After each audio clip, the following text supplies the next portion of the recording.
Welcome to my new YouTube channel.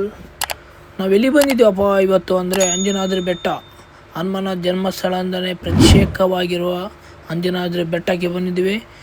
ಇದು ಬಂದು ನಮ್ಮ ಕೊಪ್ಪಳ ಜಿಲ್ಲೆಯ ಗಂಗಾವತಿ ತಾಲೂಕಿಗೆ ಬರುತ್ತದೆ. ವೆಲ್ಕಮ್ ಆಗಿದೆ ನಮ್ಮ ಮಂಗಗಳಿಂದ. ಹನುಮಂತರ ಇದು ಮಂಗಗಳು ನೋಡೋಕ್ಕೆ ನಮ್ಮ ಫ್ರೆಂಡ್ಸ್ ಥರನೇ ಇದ್ದಾವೆ, ಹಂಗೆ ಗುರಾಯಿಸಿದ್ದಾವೆ, ಯಾಕಂತ ಗೊತ್ತಾಗ್ತಿಲ್ಲ. ಬಾಳೆಹಣ್ಣಿಗೋಸ್ಕರ ಬನ್ನಿ ಫ್ರೆಂಡ್ಸ್, ಮುಂದೆ ಹೋಗೋಣ, ದರ್ಶನಕ್ಕೆ ಹೋಗೋಣ. ಮಳೆ ಬರುವ ಸಾಧ್ಯತೆ ಇದೆ, ಮೋಡ ಎಲ್ಲ ಮುಚ್ಕೊಂಡಿದೆ. ಬನ್ನಿ.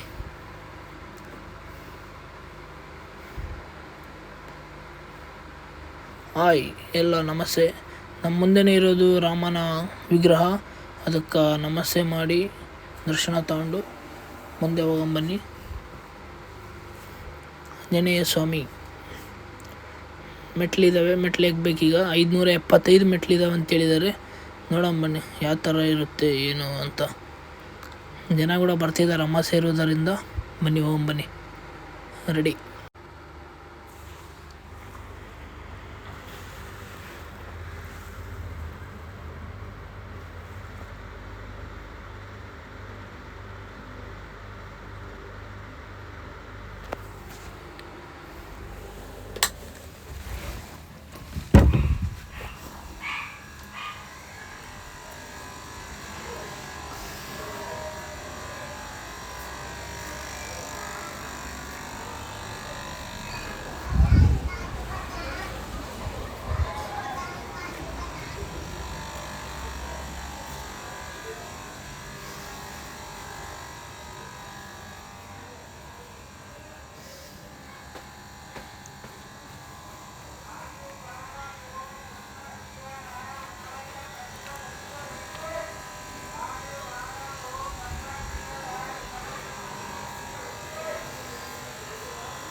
ಫ್ರೆಂಡ್ಸ್, ಕಂಪ್ಲೀಟ್ ಆಯ್ತು. ಇಲ್ಲಿಗೆ 575 ಮೆಟ್ಲು ಏರಿ ಮೇಲೆ ಬಂದಿದ್ದೀವಿ.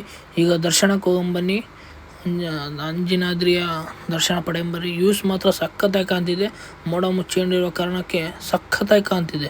ವ್ಯೂಸ್ ಮಾತ್ರ ಭಾರಿ ಇದೆ. ಬನ್ನಿ ಹೋಗೊಂಬರ್ರಿ, ದರ್ಶನ ತೊಗೊಂಡ್ರಿ. ಭಾರಿ ಜನ ಬರ್ತಿದ್ದಾರೆ, ಜನ ಮಾತ್ರ ಡೈಲಿ ಬರ್ತಿದ್ದಾರೆ. ಬನ್ನಿ ಹೋಗ್ರಪ್ಪ, ಮುಂದೆ ಹೋಗ್ರಪ್ಪ. ನಾಯಿ ಹೋದರೆ ಸುಖವಾಗಿ ನಿದ್ದೆ ಮಾಡ್ತಿದ್ದೆ. ನಾವೆಲ್ಲ ಕಷ್ಟ ಬಿದ್ದು ಬಂದಿದ್ದೀವಿ, ನಿದ್ದೆ ಮಾಡ್ತಿದ್ದೆ. ಏನು ಮಾಡಬೇಕು ಹೇಳಿ ನೀವೇ. ಬನ್ನಿ, ಇಲ್ಲಿ ಬೋರ್ಡ್ ಹಾಕಿದ್ದಾರೆ, ವಿಡಿಯೋ ಫೋಟೋ ತೆಗೆಯುವುದು ಇಲ್ಲ ಅಂತ. ಪಾಲನೆ ಮಾಡಬೇಕು ನಾವು ಕೂಡ. ಒಳಗಡೆ ನಾಟ್ ಅಲೋಡ್ ಅಂತ ಹೇಗಿದೆ. ನೋಡೋಣ ಬನ್ನಿ, ದರ್ಶನ ತೊಗೊಂಡ್ರೆ.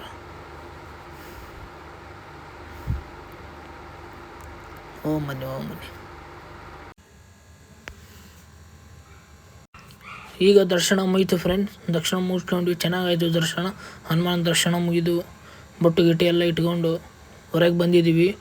ಇಲ್ಲಿ ವ್ಯೂಸ್ ಮಾತ್ರ ಸಖತ್ತಾಗಿದೆ ಗುರು. ಇಲ್ಲಿ ನೋಡೋಕ್ಕೆ ಭಾಳ ಮಳೆ ಇಲ್ಲ, ಸ್ವಲ್ಪ ಮೋಡ ಮುಚ್ಕೊಂಡಿರೋ ಕಾರಣ ವ್ಯೂಸ್ ಮಾತ್ರ ಸಖತ್ತಾಗಿ ಬರ್ತಿದೆ, ಸಖತ್ತಾಗಿದೆ. ಇವರು ನಮ್ಮ ಗಣೇಶ್ ಅಂತ, ಇವರು ಹರೀಶ್ ಅಂತ ನಮ್ಮ ದೋಸ್ತರು, ಇವರು ಸಾಯಿ ಪ್ರಸಾದ್ ಅಂತ. ಒಂದು 4-5 ಜನ ಸೇರಿ ನಾವು ಬಂದಿದ್ದೀವಿ ಹನುಮಾನ ದರ್ಶನ ತೊಗೊಳಕ್ಕೆ. ಅಮಾಸೆ ದಿನ ಶುಕ್ರವಾರ ಇರೋದರಿಂದ ವ್ಯೂಸ್ ಮಾತ್ರ ಸಖತ್ತಾಗೈತೆ ಗುರು. ಸೂಪರಾಗಿತ್ತು ವ್ಯೂಸ್ ಮಾತ್ರ, ಸಖತ್ತಂದ್ರೆ ಸಖತ್ತಾಗಿತ್ತು. ಈಗ ಅಲ್ಲಿ ಇದ್ರ ಮೇಲೆ ಹೋಗೊಂಬನ್ನಿ, ಇಲ್ಲಿ ಮಂಗ ಕೂಡ ಇದ್ದಾವೆ. ಮಂಗ ಹತ್ರ ಫೋಟೋಗಳೇನ ಅಂದ್ರೆ ಅವು ನಮ್ಮನ್ನು ನೋಡಿ ಹೋಗ್ತಿದ್ದಾವೆ, ಇದಕ್ಕೆ ಹೋಗ್ತಿದ್ದಾವೆ ಅರ್ಥ ಆಗ್ತಿಲ್ಲ. ವ್ಯೂಸ್ ಮಾತ್ರ ಸಖತ್ತಾಗಿ ಕಾಣ್ತಿದೆ ಗುರು. ಎಲ್ಲ ಹಂಪಿ ಕೂಡ ಕಾಣ್ತಿದೆ, ನದಿ, ತುಂಗಭದ್ರಾ ಜಲದಿಂದ ಆಗಿರುವ ನದಿ ಇದು ನೋಡಿ. ಇನ್ನು ಈಗ ಸಖತ್ತಾಗಿದೆ ಹನುಮನ ಜನ್ಮಸ್ಥಳ. ಈಗ ಫಸ್ಟ್ ಟೈಮ್ ನಾನು ಕೂಡ ಬಂದಿರೋದು, ನೀವು ಕೂಡ ಬರಬೇಕು, ವಿಸಿಟ್ ಮಾಡಿರಿ. ಇಲ್ಲಿ ಮೇಲೆ ಪಕ್ಕದಲ್ಲಿ ಬಂದಿದ್ದೀವಿ ಗುಡ್ಡದ ಮೇಲೆ. ಇಲ್ಲಿ ಫುಲ್ಲು ಇದೆ, ಇಲ್ಲೆಲ್ಲ ಅನ್ಸೇಫ್ಟಿ ಇದೆ, ನೋಡಿಕೊಂಡು ಫೋಟೋ ಎಳಿಬೇಕು. ಇಲ್ಲೆಲ್ಲ ಬ್ಯಾರಿಕೇಷನ್ ಏನೂ ಇಲ್ಲ, ಸ್ವಲ್ಪ ನೋಡಿಕೊಂಡು ಫೋಟೋ ಎಳೀರಿ ಫ್ರೆಂಡ್ಸ್. ಸಖತ್ತಾಗಿದೆ, ವ್ಯೂಸ್ ಮಾತ್ರ ಸಖತ್ತಾಗಿ ಕಾಣ್ತಿದೆ, ವಿಸಿಟ್ ಮಾಡಿ. ಅಕ್ಕಪಕ್ಕ ಎಲ್ಲ ಸಖತ್ತಾಗಿ ಕಾಣ್ತಿದೆ ಫ್ರೆಂಡ್ಸ್, ಸೂಪರಾಗಿದೆ ವ್ಯೂಸ್ ಮಾತ್ರ. ಮೇಲೆಯಿಂದ ಸಖತ್ತಾಗಿ ಕಾಣ್ತಿದೆ ಗುರು, ನೋಡೋಕೆ 2 ಕಣ್ಣು ಸಾಲದು ಆ ಥರ ಇದೆ. ಬನ್ನಿ. ಮಳೆ ಬರೋ ಸಾಧ್ಯತೆ ಇದೆ. ಇಲ್ಲಿಗೆ ಲಾಗ್ ಮುಗಿಸ್ತಾ ಇದ್ದೀನಿ. Thank you, bye.